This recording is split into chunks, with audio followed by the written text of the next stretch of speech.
never been involved in anything like it. I've never been involved in anything so incredibly bare and stripped back, and yet so creative. After premiering in London in 2019 and winning the Olivier Award for Best Revival of a Play, Cyrano de Bergerac was headed for New York. But in a story all too familiar, the production was put on hold as the pandemic struck. Now, 2 years later, James McAvoy has returned as the vocabularian with panache, performing the show in London and Scotland before finally making it to BAM on April 5th. It was funny coming back after 2 years away from it. It was a little bit like putting on jeans from 2 years ago. They kind of fit, but they're a little bit tight. But you're like, I can style it out, and then your partner says to you, no, you kind of can't. You need 3.5 weeks new rehearsal to get back into those jeans, you know? We caught James on Zoom smack dab in the middle of intermission during one of his performances. This is your 5-minute call. 5 minutes, please. And the stage is now available for your on-stage entrances. The stage is now available for your on-stage entrances. This isn't your traditional version of Cyrano. It's not period at all. It's incredibly modern. In one way, I think it is quite traditional in that we stuck with the iambic pentameter, we stuck with the rhyming couplets as well. Other than that, Jamie was very convinced from the beginning that he didn't want to have me wearing a nose, to which I was like, are you sure? It's kind of about a guy with a nose, and he said, no, it's not. It's about a guy who's objectified. And that was really interesting to me. And then when we got into rehearsals, we were like swords, and we had coins and money and stuff like that. And we had props. We had a massive prop table, actually. And we had a guy who was the prop master. And then he very quickly realized that if we don't have a nose, why have we got a sword? If we don't have a nose, why have we got money? Why have we got costume? Why have we got props if we don't have a nose?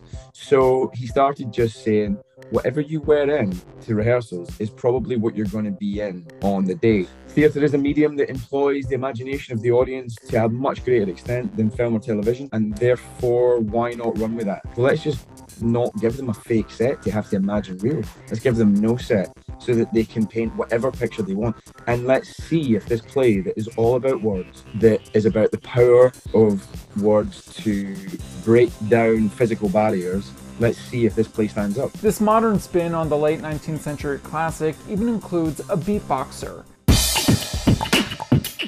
Something James wasn't too sure about at first. Well, darling, the classical actor in me shivered, because I'm up for spoken word, and I was up for poetry, and I was up for slam poetry and beat poetry and all that kind of stuff. And then it was like, no, there's a straight up beatboxer. I was like, let's put it in the world of rap. I was like, that's not really my world, but it just works. It was an absolute joy. And Vinika, who is our beatboxer, is an exceptional artist. She sort of gives the whole show a heartbeat. And once I got over my middle-aged white dude fear of me going, I'm playing the guy that's going to be doing that, I sort of loved it. How excited are you to be bringing this show across the pond? Oh man, like delighted. 2 years ago, finished up here in February. We're meant to bring it to BAM, and we were all excited. A lot of people making not just their even West End debuts, just making their debuts. And they were getting to be in a hit show and come to the States and all that. And then COVID, COVID. So it's really nice. It feels like it hasn't stolen everything from us, and we're still getting to tell this story that is classic, but it still feels like us. It still feels like ours. It still feels personal to all of us. It's about Cyrano, it's about Roxanne, it's about Christiane, it's about the spoken word, all that. But it's all, this show is really about who we are as well.